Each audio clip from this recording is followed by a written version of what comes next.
Speaking of a hole, the Cleveland Browns, they stepped up in competition with the Pittsburgh Steelers.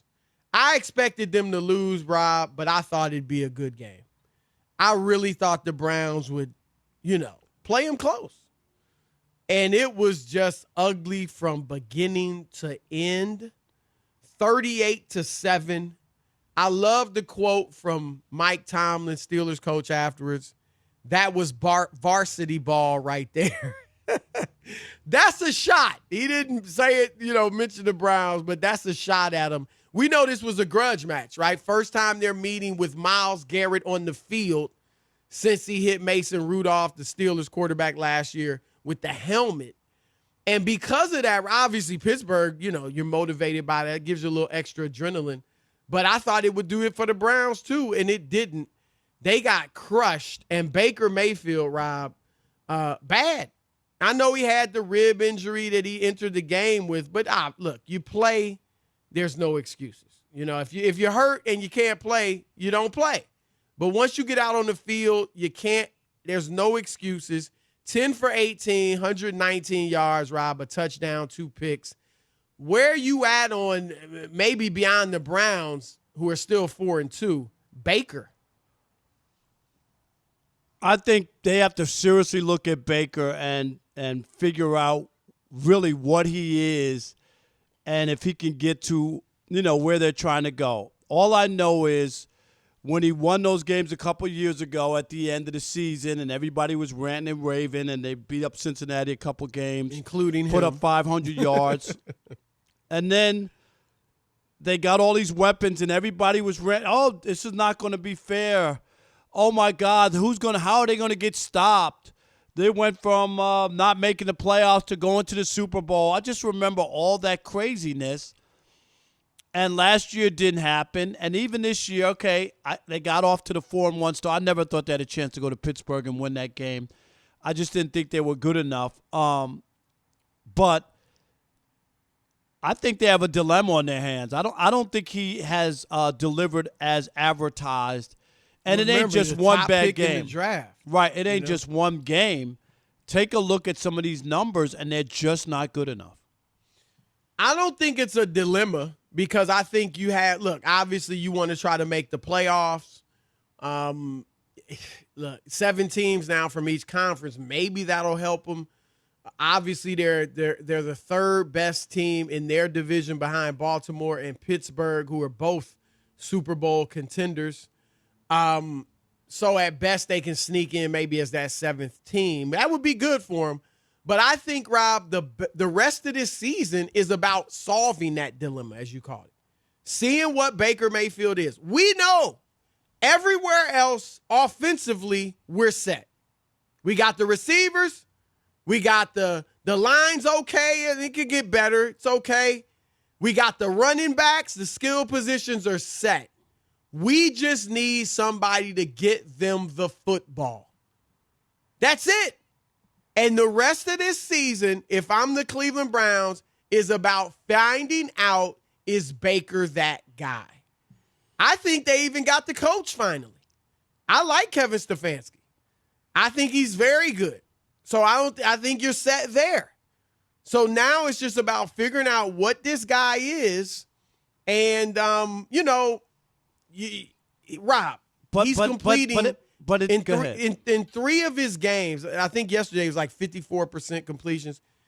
In 3 of his games, he's completed in the below 60% of his passes. His completion percentage is 60.6. That's 29th in the league. Now, and that's the thing.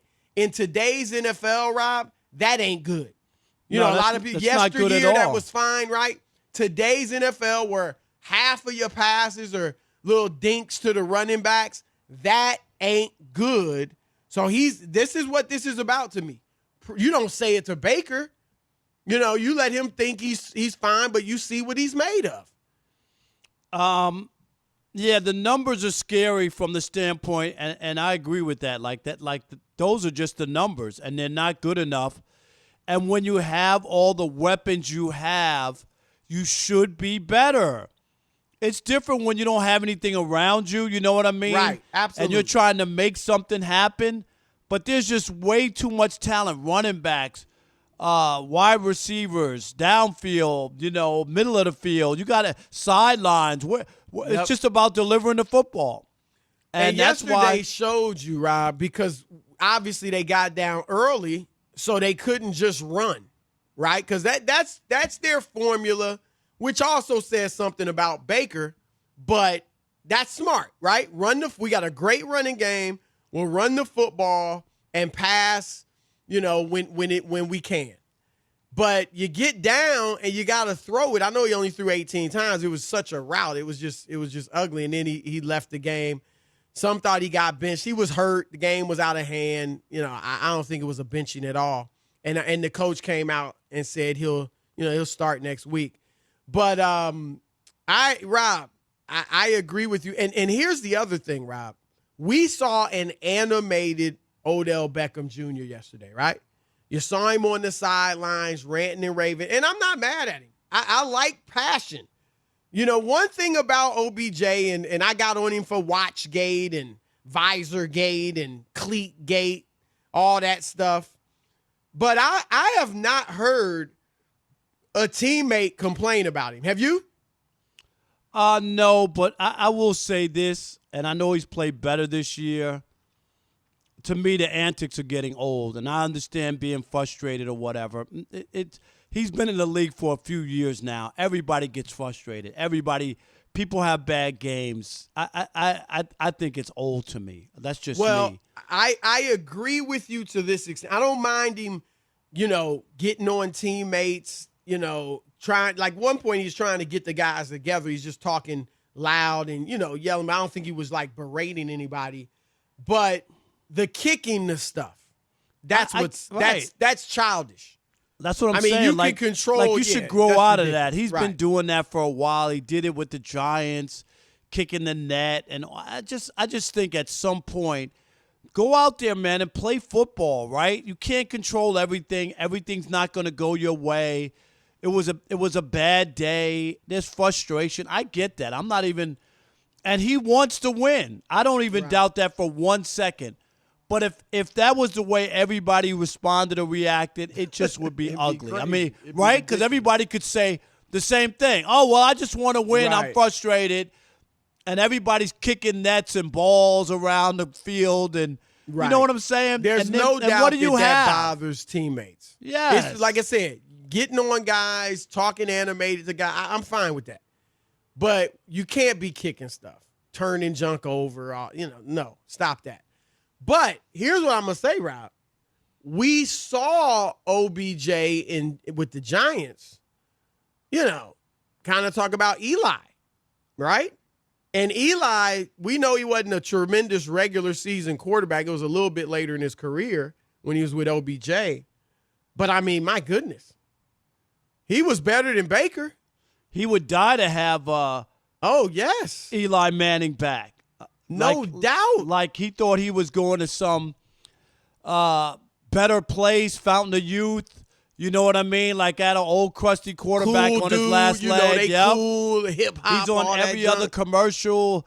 Oh man, it's going to be awesome. Some good commercials. I give him. If he was as good a quarterback as his commercials, because I like his commercials. Don't you think they're good? You're into that sort of thing. You don't think they're good? No, they're all right. I mean, yeah. I think I just wish that he would have done less of them. Like this time for all that. You're being paid handsomely. It just comes off when you're not playing well or not winning. It just comes off like, is that where you should be? Even though they're separate, they don't have anything to do with the schedule. I know that, but I'm just saying, like how they appear. I know they're not like he's taking off practice time to shoot a TV commercial. So I get that.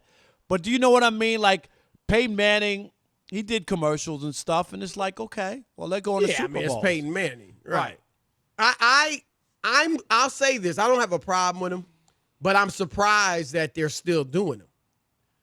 Because how long they been doing those progressive now? Like 3 years, I think. Yeah, for a long time. Yeah. Yeah, I mean, and the fact that he hasn't kind of been that guy, I'm a little surprised at that. It'd be one thing if they were running locally, Yeah, but I just think maybe when they thought surprising. after last year that team was supposed to, so they felt like, well, we got a guy, you know what I mean? And that team was supposed to be so exciting, the national TV games, all that. Then that didn't work out. And then this year they got off to a good start. So I can kind of see why. You know what I mean? Here's the thing, Rob. They are 4-2. And again, they've been shellacked by the two heavyweights on their schedule. But here's the thing. Those are the only two heavyweights on their schedule. And I'm talking about going forward. Like the Browns' schedule, they could go 10-6. They obviously got Baltimore and Pittsburgh again. But they could actually go 10-6 without beating a team with a winning record. That's how light their schedule is. So they may make the playoffs. And that could, you talked about a dilemma, that could be the dilemma, if anything. What if Baker, continues to play relatively poorly, right? 61% of his completions, lower half of the league in beyond lower half, like really low on yards per game. Just not even mediocre, just okay. But they go 10-6. That's where it gets interesting because you're like, okay, we made the playoffs because, they could make it. 3 teams could make it.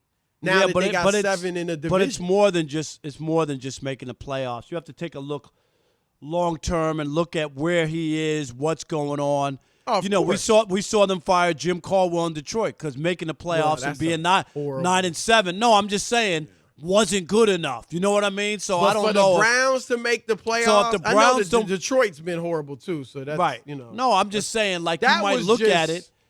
No, you wouldn't do it if they made the playoffs. Yeah, I don't doubt that. Seriously, you know what I'm saying? Like right. the way that's ridiculous. But I get it because if you make the playoffs, you're 10-6. Obviously, you still can be like, okay, we're still not sure if this is our guy. That's all I'm saying. If the opportunity comes, if the opportunity presents itself in the draft or whatever, where you can get a good quarterback, late first round, whatever it would be, you do it. But they're not out of this thing. They're not out of the playoff hunt and by any stretch of the imagination. Okay, so here's the flip side real quick. All right, they got an eat cake schedule, and they lose some of those games and don't make the playoffs. I think that'll spell the end of it. I think that'll doom them. You know what I mean? Like the schedule's set up for you. They'll just keep him until they can get somebody better. Right. Yeah, that's what I mean. Right. No question. If they don't make it with an easy schedule ahead of them. Have you seen enough of Baker Mayfield? Is it time for the Cleveland Browns to start looking for their next quarterback? Your turn to weigh in. All right, let's kick it off with let's see who we got first. Kick it off with sorry, my phone's having issues. Matt in Ohio. You're on the Odd Couple Fox Sports Radio. What's up, Matt?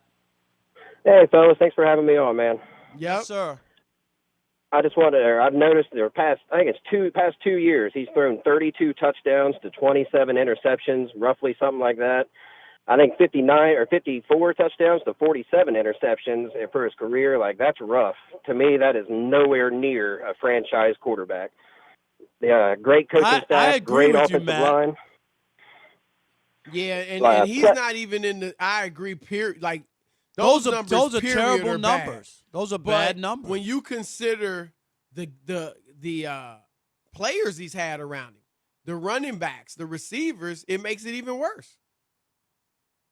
Plethora of weapons on the offensive side. I get it. He's had a few coaching staffs, but he don't deserve a fourth head coach for another chance. With that many weapons, he should be able to do something other than what he's done. No doubt, Matt. Good call. And those numbers are eye-popping. I mean, they just are. They're not good enough to be the first overall pick, right? No question. No question about it. Keith in Peoria, Illinois. You're on the Odd Couple First Fox Sports Radio. What's up, Keith? Hey, how you doing, fellas? Great, man. How are you? Hey, I'm doing okay, man. Sitting here at work right now, listening to the station and enjoying myself. I'm a bachelor degree graduate from the University of Oklahoma back in 85, 86. I've been a Baker Mayfield. I'm an Oklahoma fan. I'm not going to lie to you. Yep. I've been a Baker Mayfield fan since he was there. I love his. I used to love him and love his intensity. But with a happy-seated quarterback standing in the pocket like I've been watching him do the last couple of years, it's very hard to be a number one overall pick, as I might say, and have the stats that he has had. You have to be a little better than that, man. And to me, it's about that time. To me, he's a little too fidgety in the pocket. They done got to the point they use him a little better, but it's still not doing him any good because to me, he's just a little bit too cautious and too anticipating. You got to be able to have your reads, your second and third options. You just can't stare people down all the time. He zeroes in on his receivers. Yep. Yeah, there's no question. And I think that the Browns have to look at him, Keith, and really try to figure out, can this guy make the long haul, Chris? Can he? Right. Will he be here 3 years from now knowing that we got the right guy? I mean, and I'm not so sure they believe that because the numbers just haven't been good enough. And look, the fact that he's the number one pick, everybody obviously, that's going to put even more pressure on him. But it ain't even about that at this point. You know what I mean? That was years ago. It's he could have been the freaking second round pick at this point.